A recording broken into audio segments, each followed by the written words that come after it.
Hello everybody and welcome to another edition of the Wednesday All-22 Reviews. Today's topic, who is the best player in the 2023 NFL Draft, Jalen Carter or Will Anderson? I look at both guys, break down their games, break down their skill sets, break down their ceilings a little bit, and I make my choice at the end. So without further ado, let's get into it, starting with Mr. Anderson. One thing that kind of amazes me about Will Anderson is just how strong he is and how good of a run defender he is at 243 pounds. That's a little bit on the small side for an edge rusher, nothing too crazy, but it's a little bit on the small side for an edge rusher.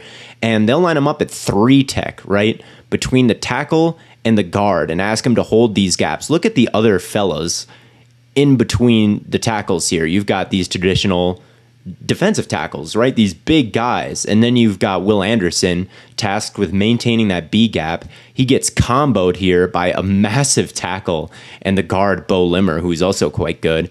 And he holds his own here, right? He's not getting knocked backwards at all. You see him come off the ball real low with good pad level, make contact, then get low again. I mean, you can just see the wide base. He's really buried himself in there, and he totally takes away that backside B gap. There's no cutback available because of the work he's doing in run defense here. Very, very, very strong with good technique for an edge rusher of his size. Another example, keep in mind this tackle is completely massive. He's like 6'9" and he weighs 331 pounds. He has got 90 pounds on 243-pound Will Anderson here. There is no way a 3 tech who weighs 90 pounds less than the tackle should be holding the B gap like this and holding his ground like this. You can tell he's got, you can't really see it, but you can tell he's got that wide base and low pad level. He just kind of buries himself in there, and the line of scrimmage stays right where it is. He doesn't get knocked back at all. He closes that B gap. There is no room for that running back to fit through there, and he establishes himself, and he's got eyes in the backfield. The wide base, he's in control of his block, reading the handoff here on the zone read, ready to maybe disengage and chase backside if need be, but no. He closes his gap, reads the backfield, and doesn't get pushed off the line at all, forces this run to bounce off outside where it's quickly cleaned up. Here's one more example of him lined up inside, shaded over that tackle, and playing really good technique versus the run. This is an RPO,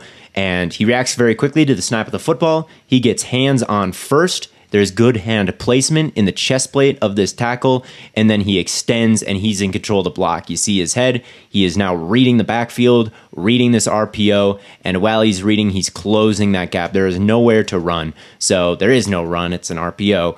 Hooker looks to pass. The pass is closed, so then he takes off. We got Anderson spinning outside, forcing Hooker to cut back inside where there is hypothetically help, but the help, number 32, has been kind of driven up field here. So this ends up going for kind of a nice chunk play, but Anderson plays it perfectly. And don't let anyone tell you that there's no way he can play in a 4-3. He's not strong enough. He's not big enough. I don't know about that. I don't know if it's the best application of his skills to put him in a 4-3 and have his hand in the dirt in that 3 tech or whatever position, but he can do it, I think, if you look at his college film. All the strength and technique stuff is great. It's very important, but the way this guy gets most of his production versus the run is with an electric first step. He instantly diagnoses concepts, and if any green space opens up in front of him, he is flying through that gap and getting into the backfield. It is very, very difficult, damn near impossible to reach block this guy, and that is usually what is happening when you see him living in the backfield and wreaking havoc like this. Playing smart, using your brain, is what allows you to play fast, and Will Anderson is an extremely smart player. He knows what his role is. He knows what the offense is trying to do to him. Within a second of this ball being snapped, before it even hits the quarterback's hands, you can tell what's happening here. You can tell by the first steps of all the blockers. All the linemen are blocking in the same direction here, and then you see this tight end starting to work his way across. Instantly, this tells you split zone, and Anderson knows that he's got a linebacker in behind him and this safety dropping down to deal with the secondary threats, which is this end around and the quarterback potentially keeping the ball. So he's just worried about the running back immediately, and he knows the aiming points on split zone, and he knows exactly the angle to take. So the ball gets snapped, and he immediately just runs exactly to where they don't want him to be. He basically beats the tight end there. because they're running away from Anderson, right? They're running this way. So they're hoping that just a little chip from the tight end will get the job done. It'll hang up Anderson enough that they'll be able to run away from him. But when he beats the tight end there's nothing much anyone can do. Now, he misses the tackle here, and that's a bit of a problem with him, and you see it a bunch, is him missing tackles in the backfield. But it's not too much of a problem because just being there and wrapping your arm around this dude and rerouting him, it hangs him up enough that other guys are able to then get into the backfield and clean up the work that Will Anderson started. So very smart player, very fast player, very good run defender. You could probably make a very long compilation of Will Anderson being explosive off the line, crossing the face of the guard, and blowing up zone running plays or gap running plays or any kind of running play. Arkansas, they tried to put him in conflict with all this zone read stuff, try to make him think instead of react. And what actually happened was Will Anderson was like, actually, I'm going to put you in conflict by just charging upfield. We'll see how good of a decision you make at the mesh point when I'm right there ready to blow it up. How about that? And there was one example. Here's another example versus the power option, just blows that up. Huge tackle for loss. Here's another example down on the goal line. He doesn't care about the motion from number 7. He doesn't care about the potential of KJ Jefferson keeping it. He knows that those are other guys' assignments. All he cares about is killing the running back. And he flies upfield and puts a big hit on him. And Jefferson makes the right decision here. He pulls it, but Anderson is just so violent that he hits both of them at the point of attack here, and it knocks Jefferson off balance and really just kind of throws off the whole timing of this play, and they're tackled behind the line of scrimmage. The reason I talk about all this run defense stuff before I get into the pass rushing, which is really why you take any edge rusher high, the reason I talk about the run defense stuff first is because you must stop the run in order to get the privilege to rush the passer. And there are teams at the top of this draft, Chicago most notably, Detroit, that run a base 4-3 type of system and would ask their edge rushers to win from tighter alignments with their hand in the dirt. And if Will Anderson was bad at that, they would almost certainly lean Jalen Carter. But he's not bad at it. He can do it, and that will warrant him consideration when it comes to the Bears and teams like the Lions. Now let's talk about the fun stuff. Let's talk about the pass rushing ability. On this play, he's going to use a technique that I've heard Aaron Donald talk about. So I'm just going to play that clip from Aaron Donald because I think he does a good job describing what you're about to see. You can affect the quarterback, but the main thing is to get to the quarterback. So if I'm working power move, I'm going to line up. I'm going to hit you like this. Boom, bang, and I'm off it quick. Yeah. I'm going to let you feel the power, bang, trying to turn them shoulders and set you up to work outside. Or I'm going to bang, turn them shoulders and work inside. But you see how my hands behind your pad the whole time? For me, when I do this, if you let me get the back of this pad, I'm gonna beat you all game. You know why? Because I can do this, and you can't recover it. Yeah. I can do this. So basically, Donald's point there was when you're doing a power move, like a lot of guys will just try to run straight through someone, but it's important to disconnect so you can actually get to the quarterback, is basically what Donald's saying there. And all the stuff Donald talks about in that clip is what Will Anderson is doing here, right? Make him feel the power is what Donald says. Right there, that's what Will Anderson is doing. Low pad level, great leverage here, lifting up and driving the legs. There's the bull rush. Make him feel the power. He jumps backwards. Then turn the shoulders. Right there, you see that happening. You can see he's not totally aligned directly with Anderson. He's kind of twisted one way, and that gives Anderson access to kind of push him in the back a little bit. And then, as Donald says, you can't recover. So he's able to not only make him feel the power, bull rush right through him, he's also able to disengage and get a shot at the quarterback here. Unfortunately, he trips over this lineman's feet right here, so he thoroughly beats this tackle, but can't quite finish the play because he trips over the lineman's feet. Just unfortunate. He almost certainly would have gotten a sack there on some pretty high-level technique stuff on this power move. Here's another good example of that against very good competition. I really like this right tackle, number 58. I think he could be a first or early second-round pick. Anyway, good bull rush technique again. Gets inside the frame of this dude. He's lifting upwards, collapsing the pocket, but not just bull rushing right through this guy, also looking to disengage once you make him feel that power. Flipping his shoulders, right, getting access to the back of his pads, and then you see him disengaging, and the only thing at this point preventing him from getting to the quarterback is the right tackle's left arm, which he can pretty easily run through. Unfortunately for him, the guard recognizes what's going on, and he turns and he chips him, which prevents him from getting much farther. But still very good technique here, in my opinion. Some pretty high-level stuff from a college player. Another cool thing he can do is that he is coordinated enough to catch the tackle's hands in the air as they punch, right? There's the punch, and Anderson just grabs his hands out of the air. Difficult to do at full speed. And then he throws them aside. Now this tackle's totally out of position, and Anderson is about to cut inside for a sack, but once again, he falls victim to a guard looking for work who's able to help out and the ball getting out quickly. So I don't know if this showed up as any kind of statistical output, but it's a cool move and something he can do to win one-on-ones. Here he does it again versus Mississippi State. The tackle tries to punch. Anderson just catches his hands. The tackle is like, what do I do in this situation? Nothing, because Will Anderson throws you aside, cuts inside, but once again can't get a sack here because the ball's out quickly. He also has a very aesthetically pleasing swim move that he uses to get separation. Bang, fights through the face mask, gets the sack. I'm not sure if his hand fighting is quite at the level that Aiden Hutchinson's was at last year, but it was way better than where Kayvon's was. Kayvon didn't use many moves like this at all. And his first step is closer to Kayvon than Aiden Hutchinson. So he's kind of a bit of both.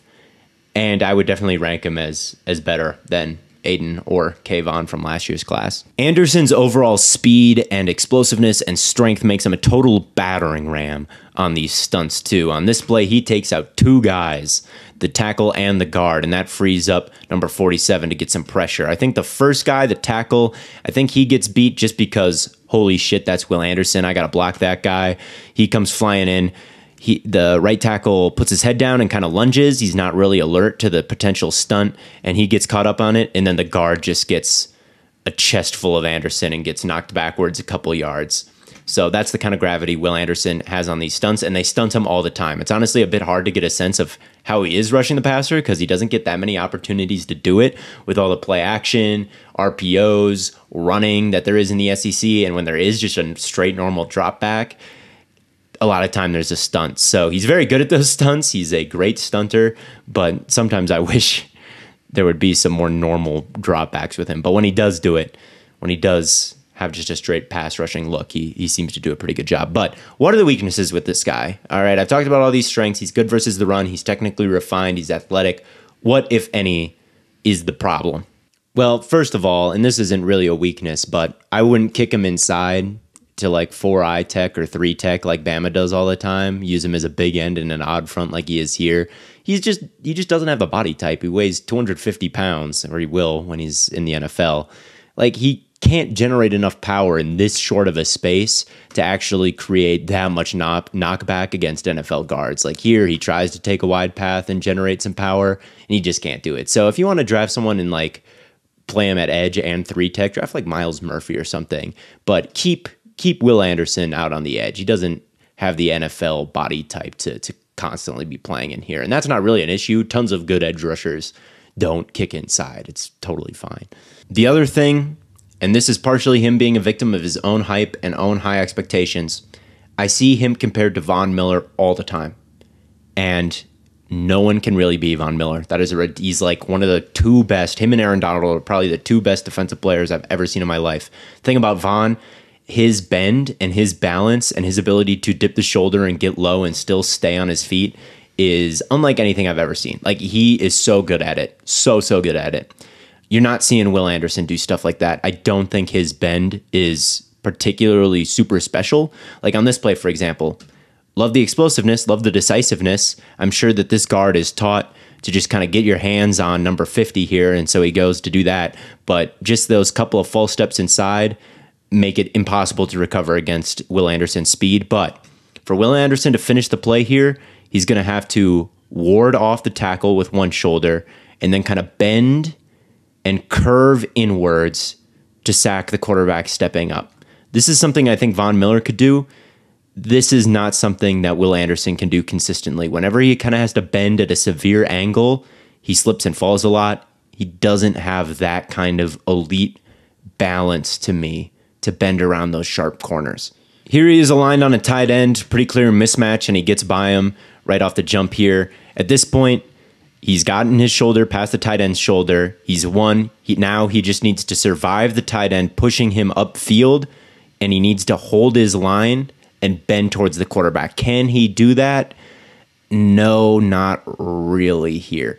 I get that he got pushed upfield and it's difficult to stay balanced, but I've seen NFL guys get pushed upfield by top 10 offensive tackles and hold their line as they run the arc to the quarterback. That's Josh Sweat, by the way. So to me, that's what I would label as his weakness. To me, he doesn't have that kind of bend and balance running the arc that guys like Myles Garrett had when he was drafted first overall, or Von Miller had when he was taken in the top 5. So that's something to keep in mind. So I guess my final word on him is he's elite. All right, don't overthink it. I think that if you play a 4-3, he has got very good play strength for his size. He's very good at the point of attack. He plays with great technique. He can hold up as kind of a bigger end or a bigger edge, even though he's not the typical body type you'd expect for that. I think he's kind of a special case. And of course, he would fit as a stand-up edge rusher in like a 3-4. Both work. You can take him no matter what scheme you run. He will work. He is smart enough. The dude is, I think, a football genius with how fast he diagnoses stuff, on how he doesn't bite on motion or all the eye candy that teams try to throw at you. He sorts through all that bullshit and will probably just blow it up. And he is great with the technique and the hand fighting. He's got a lot of different pass rushing moves for his age. He's pretty refined with them. With a few years, he could be kind of scary at that, I think. And he's got elite burst off the line of scrimmage, elite short area quickness.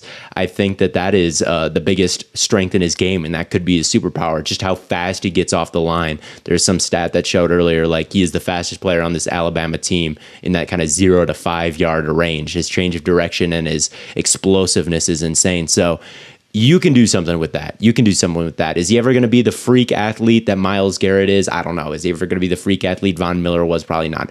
But can he be TJ Watt, someone who wins with relentless effort, intense knowledge of the play, and amazing hand fighting skills? I think he can be that. And TJ Watt is arguably the best player in football last year. So his ceiling is not low. His ceiling is not low at all. It's just his athletic ceiling maybe isn't what Von or Myles Garrett was with his body type and bending ability. So that's where I'm at with him. He is super elite, top 2 player in this draft with the other guy we're going to talk about, Jalen Carter. But Jalen Carter is elite too. So let's talk about him and then talk about which one I prefer and which one I would take first. So in my notes, I wrote a 3.48 in the film. Oh my fucking God. That's what I wrote for this play. And you can see why. Jalen Carter is different. His high points are higher than anyone else maybe that I've ever watched. It is legitimately crazy what this dude is capable of. We saw Will Anderson in this position as a 4-eye tech, shading the inside shoulder of the tackle, but you'd never see Will Anderson look quite this dominant, where he just completely takes control of the block. He gets his hands in the shoulder plates, and it doesn't even look like... It looks like when an edge rusher is like in space and they're reading the read option and no one is blocking them and he's just waiting for the thing to declare to take off. That's what Jalen Carter looks like on this play, but he's got a power 5 tackle trying his best to block him. But look at his arm. Like, look at this guy's arm. Watch it just kind of flail around. He's just like, what are we doing? Jalen Carter might as well have nobody on him on this play. Nobody. And then you see some of that speed as he takes off to pursue Bo Nix, which he doesn't really need to do because the rest of the Georgia defense is there. But, I mean, it's just crazy, some of the stuff that he does. It's just crazy. He's just a monster. He's going to shoot this B gap here, and he gets off the ball so fast that the guard punches late. And then you talk about dip. You want to talk about dip and bend? Look at Jalen Carter dip the shoulder, and by the time this guard punches, there's nothing to get.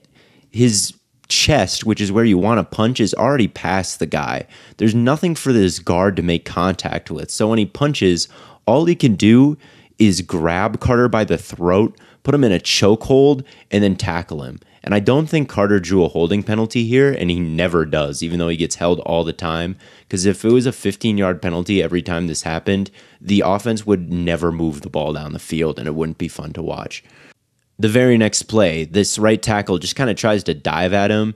Jalen Carter sheds him extremely easily, and then the tackle just kind of grabs him around the legs and tries to hold him in place for a little bit there. You need to put 2 guys on Jalen Carter. If you just do one-on-one, right? If you just have one guy to down block him, he's going to hit a swim move and just discard him like he's nothing. You need a second guy there. Otherwise, he's going to wreak havoc the entire day. He demands. I don't know if I've ever seen someone demand a double team like Jalen Carter demands a double team. Let's move on to the Tennessee game. Early in this game, he's right here. He is the first guy off the ball. He's the first guy to react to the snap. He immediately brings the fight to this guard, just puts his helmet right in this guy's face mask, drives him backwards, then hits a swim move. He's already passed him in like a millisecond. And then again, the only thing this guy can do is just wrap his arm around him and literally flop to the ground, which does not get called a penalty because it never gets called a penalty for Jalen Carter. But Carter would get revenge on this right guard by firing off the ball, once again, staying low, good pad level, extending, and then shaking this guard around like a rag doll. It honestly hurts me to watch a guard get treated in this manner, like a little kid, just throwing this dude around, throwing him off of him, and then obliterating Hendon Hooker for what wasn't a safety for some reason. Refs just hate calling safeties in the end zone. I don't know why, but yeah, he's cracked. I don't know what to say. It doesn't matter if you're Bama. There's still going to be plays where he just throws your right guard away and then tackles your running back with one hand. He's just the best. He's the best. You can be the second best team in the entire SEC this season, and it doesn't matter. He's still going to make your center look like he's never played football before in your life, and then pick your quarterback up and carry him around mid-play like he's a championship trophy. He's just the best. I love Will Anderson. Will Anderson's a very good player and should be a top 5 pick, absolutely. But this guy's the best. This guy is the best. Now, I will say this about him. He does have weaknesses. Every single snap, he flies out of his stance like he is a bat out of hell, and it can get out of control. I find him on the ground a lot. I find him losing his balance a decent amount. There are times where he flies off the football with such vigor that I think he maybe overextends himself and opens himself up to hits from the side, and these combos can bury him a little bit more than you'd like to see. He is not this Jordan Davis level immovable object in the run game. He's a little bit lighter in the pants. His technique maybe isn't quite as good there, and he can get moved around if you double him. He is so fast, and his hands are such a frenzy that it is always a little bit out of control. It's controlled chaos when it works, but sometimes it's just chaos, and he just falls flat on his face like on this rep here. So that is the concern with him. Is he going to be consistent snap to snap? At this point, he's got to understand that he's constantly getting double teamed, and at times it feels like he is just in such a rush to beat the first guy that it puts him out of position against the second guy, and then he just gets locked up sometimes. Now, even in games where he is relatively quiet, like this one against the South Carolina Gamecocks, it's oftentimes because they're just not calling holding against him. Here he's going to come around the edge on a stunt, and he's just such a load to deal with. He's so fast and he's so big, kind of takes 62 by surprise, that he just kind of grabs him by the neck and keeps his hand there even as Carter is rounding the corner. I think that you could definitely call that holding. He's got him in a chokehold here, prevents him from getting the sack. No flag, though. But that doesn't change the fact that he was clearly the most talented player on a defense that employed a #1 overall pick in Trayvon Walker, and I think Jalen Carter has gotten better and better as his career at Georgia has gone on. So it's not like anything has stymied or stayed the same, and if he continues that growth track, I mean, watch out. I'm sorry the Jalen Carter segment isn't as long, but I just don't have as much to say about him. I don't really have questions about what he can and can't do on the football field or a scheme fit in the NFL. The questions are all a little bit more intangible with him. Can he play a little bit more disciplined, a little bit more under control, and can he stay conditioned? How much can he be on the field? Can he be on the field 50% of the snaps, 60, 70, I guess somewhere in the 65 to 75% of the snaps range, kind of like Quinnen Williams. That's kind of what I'm expecting. I don't think he's going to play like 90% of the snaps like Aaron Donald does, or maybe Jeffrey Simmons. But anyway, it's all more intangible stuff when it comes to the questions with Jalen Carter. So I do prefer him. I kind of think about it like this. If I were to fast forward to the year 2030 and I'm still doing the scouting stuff, and I were to ask my future self, hey, who is the best edge rushing prospect of the 2020s? And future me from 2030 said, oh, the best edge rushing prospect from the 2020s was Will Anderson, I'd kind of raise an eyebrow and be like, I'm a little bit surprised that a little bit more of a physically imposing prospect with better bend and is just kind of a bigger guy didn't come along to take that crown. But if I went to 2030 and I asked who was the best defensive tackle prospect we saw in the 2030s, and he said Jalen Carter, I'd be like, yeah, that makes sense. His flashes were absolutely ridiculous. It's hard to envision a more athletic, more disruptive guy at his peak. And I think as the GM, it's your job to give the coach lumps of clay, and it's the coach's job to develop those lumps of clay. And the lump of clay I would give my coaches is Jalen Carter, because I really think that's the most special prospect in this class.